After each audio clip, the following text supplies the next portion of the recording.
Hey there, Logai here. So today what I thought I could do is show you this project I'm working on. This is an audio amplifier.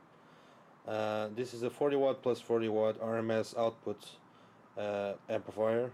40 watts for each channel, left and right. It has a built-in preamp with volume control, an output for headphones, two RCA inputs which are controlled by this toggle switch, and a mute button.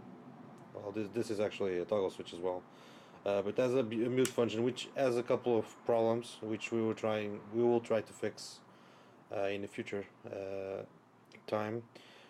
It has also these lovely view meters which react to the sound.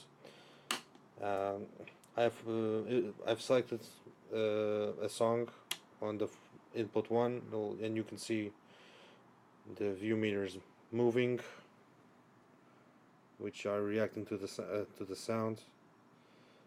I think the music stopped, but okay, there we go. Yeah, you can see it moving. So that's, I guess, useless, but kind of cool to see. But this, like I said, it has a couple of problems. One of them is that first of all, when it turns on, if you could see the VU meter, it will move a little to the right. Well, that was actually a lot. Um, well, what happened that is giving a lot of output power to the output, and that could potentially destroy speakers depending on the power that it's providing. And also when I do the mute, you saw that it moved a little, but also it does the same thing when I turn off the mute, and that can also damage the speaker.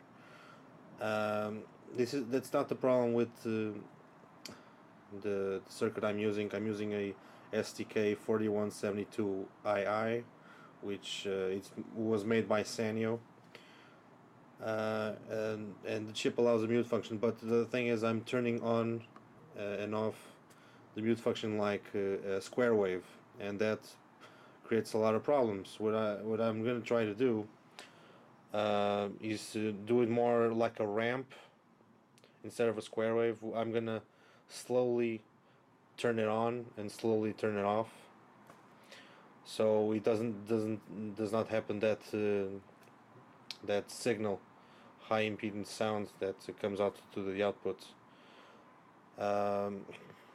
So yeah, that's what I'm gonna open this up, install an RC circuit with a resistor and a capacitor, so you can so I can use the capacitor to discharge slowly the mute function, and by doing that, it will allow the IC to slowly turn itself back on when I have the toggle switch of the mute in this position. So I'll be back in a little bit. So here's the inside of the amplifier. I know it looks messy. I haven't done the cable management yet, but I guess I tried to keep the at least somewhat organized, at least of the boards. I got a board for the VU meters, I got a board for the rectification of the main power supply, I got this board for the additional power supply for the preamp, and you got the board over there for the preamp using an NE5532, and I had made this custom board, this PCB, for the SDK.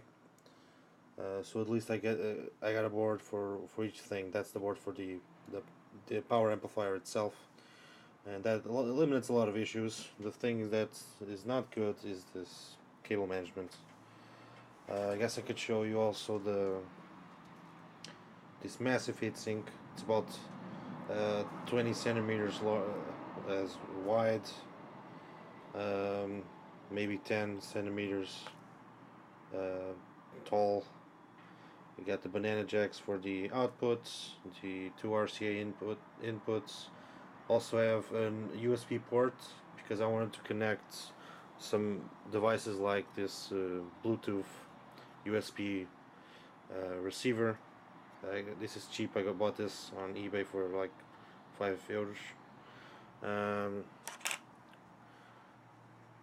Got the power connector and the fuse. That fuse is not well dimensioned, at least for 4 ohm loads. For 8 ohm loads, it's perfectly fine. It's a 500 milliamp fuse. For 4 ohm loads, I would require at least a 600 milliamp fuse.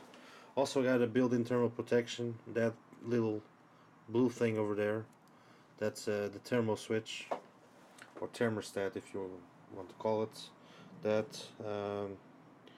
This is the switch of the inputs. This is the output for the headphones.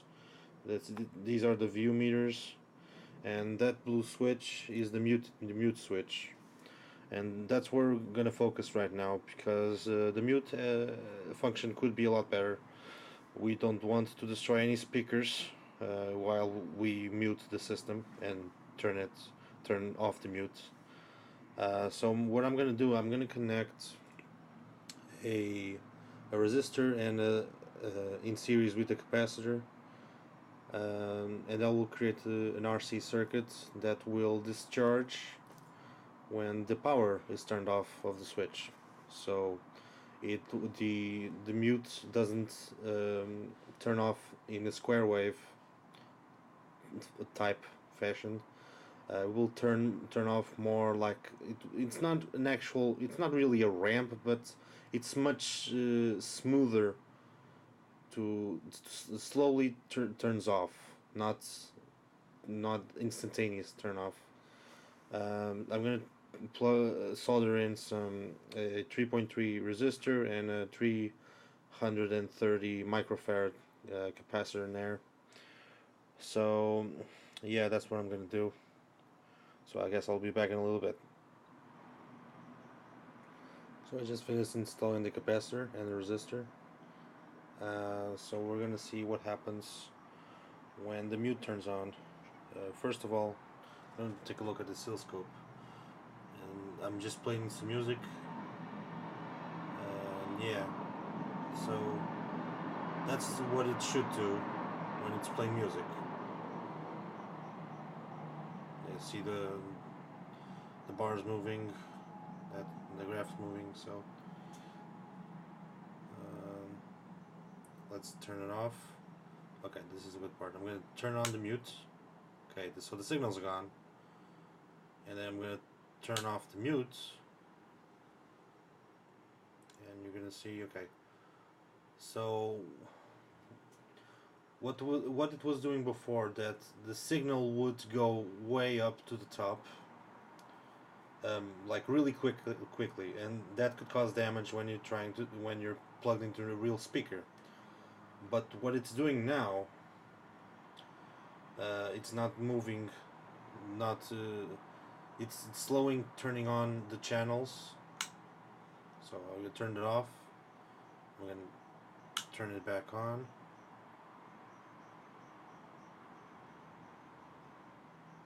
And I guess, yeah, as you can see, it didn't move one bit. So that's good. So it's not gonna destroy the speakers when I turn it off.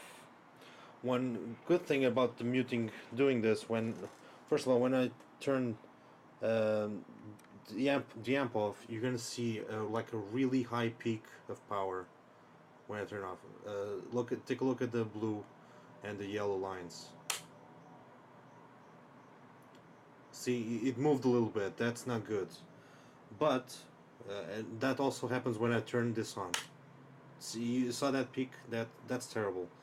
That could potentially ruin, like blow up the speaker. So what I can do is turn the mute on, and then I turn the amp off, and you're not going to see as big as a peak as you did before. And of course, the mute slowly discharges the capacitor. See, it moved a little, not much. So now I'm going to turn on the amp, but I kept the mute on as well. So let's see how that goes. So that's good. You didn't see one little peak. That's good. What this is a somewhat of a archaic protection against these peaks. When now these peaks when I turn on the amp and when I turn off, this happens in every amp. It's just that some have better protection than others. Um, this is one example of a protection. I turn the mute on, and then that cancels the signal from going to the output, which protects the speakers from blowing up. So this is a good modification, at least for this series of ICs. This is an hybrid IC, by the way. These SDKs are hybrid, which they have smaller ICs inside of the package. Um, the ICs look like this. This is the burn one. I burned one of the channels out of this SDK. This was what the one I was going to use for the amplifier. This is the 25 watt um, plus 25 at 8 ohms all loads power amplifier. This one has a little more power. Not that you're gonna need a lot more power, but I had these chips lying around, so I thought I could use them. I was gonna use this one, but I destroyed it because I overloaded. I overvoltaged the supply. I supplied a little above the maximum rating for this chip. Kind of a dumb move, but well, that's how you learn. Now I know not to go above the maximum ratings on the dead sheet of ICs. So lessons learned. So I guess that's what I wanted to show you. I don't have any speakers to plug in right now because I've ordered them and they haven't arrived yet because of Christmas and stocks of the speakers and everything. So yeah, so that's what I'm gonna kind of get this video right here. So I guess have a happy New Year, and for those who had happy Christmas and happy holidays and all that. For those who don't like happy holidays, have a good day, I guess. So yeah, Log Guy signing out. Have a good one.